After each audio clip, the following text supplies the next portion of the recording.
Mindu daħlet fis-seħħ il-liġi ġdida li tprojbixxi li l-klieb jinżammu maqfula b'ċinga jew katina l-ħin kollu, saru 135 spezzjoni madwar Malta u Għawdex.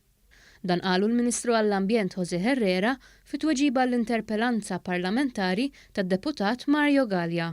Il-Ministru qal li matul is-sena li għaddiet saru 116 ispezzjoni segwiti b'17 ispezzjoni oħra matul din is-sena. Żied li mill-ispezzjonijiet li saru 3 persuni tresqu l-qorti mixlija li żammew kelb marbut għal ħin twil. Kien fil-bidu ta' Ottubru tas-sena li għaddiet li l-Gvern daħal regolamenti ġodda li ħarxu l-pieni għal min iżomm kelb marbut b'ċinga jew katina b'mod permanenti. Il-liġi tgħid ukoll li s-sidien ma jistgħux iżommu lil kelb tagħhom fid-dlam, dan fil-waqt ukoll li jinżammu fi spazju xieraq. Il-liġi tinkludi wkoll restrizzjonijiet dwar l-użu ta' kullar li jikkaġuna moħqrija fuq il-klieb.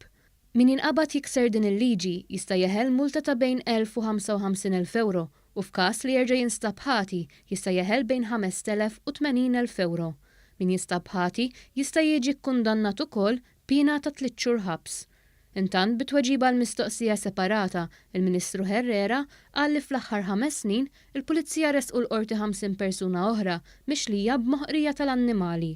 L-iktar sena li rat nies jitresqu l-qorti fuq dawn l-akkużi kienet is-sena 2017 b'14 persuna u s-segwija l-2018 b'12 persuna oħra.